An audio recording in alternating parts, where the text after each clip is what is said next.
How much do you know about Korean culture? In this 12th time, let's talk about water clocks and sundial. In the old days, when there were no clocks, how did people know the time? We checked the time with a water clock and a sundial that modeled after the principles of water and the sun.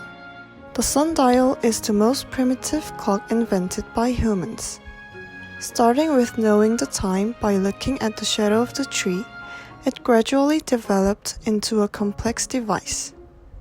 But people couldn't check the time on cloudy or rainy days. It is the water clock that supplements for these shortcomings. At first, the water clock was always a passive type where people had to sit around and measure the time. But later, it had the ability to automatically tell the time. Clepsydra is a Korea's representative water clock.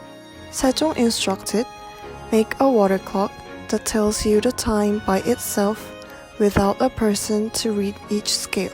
Jang Yong-sil, who was ordered by King Sejong, built a clepsydra in 1434, referring to the Song dynasty and Islam. Clepsydra is composed of a water clock unit that water flows, and a time signal unit that tells the time. Let's take a quick look at how it works. First of all, the water flowing down from the three buckets enter the cylindrical column. When a certain amount of water rises, a wooden stick in the column rises. And as the stick rises, it touches a small bead next to it and drops it down. When a bead moves along the device and touches another device, a large bead moves. When a large bead hits a spoon-shaped device, the doll hits the instrument to tell the time. Clepsydra was the most accurate and precise water clock ever produced. Unfortunately, all the things that were made during the reign of King Sejong were lost, and the only remaining in Deoksugung Palace was renovated in 1536. By 1437, King Sejong had made various sundials with various scholars, and the most popular sundial among them was hemispherical sundial.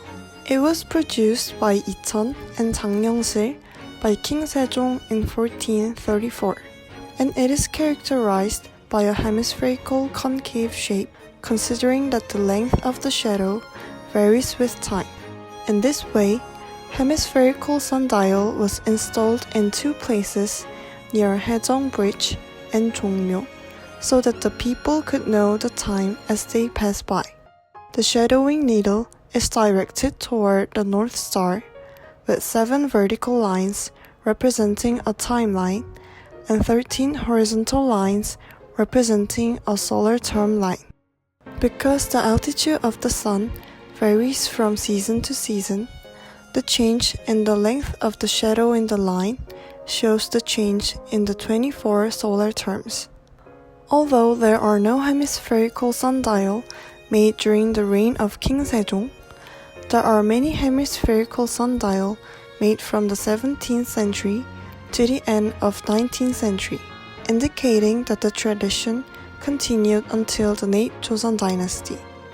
During the reign of King Sejong of the Joseon dynasty, many excellent scientific instruments were invented. Among them, clepsydra and hemispherical sundial are proud heritage that have raised the level of scientific development in Korea to the point that they are considered the final completion of water clocks and sundials that existed before.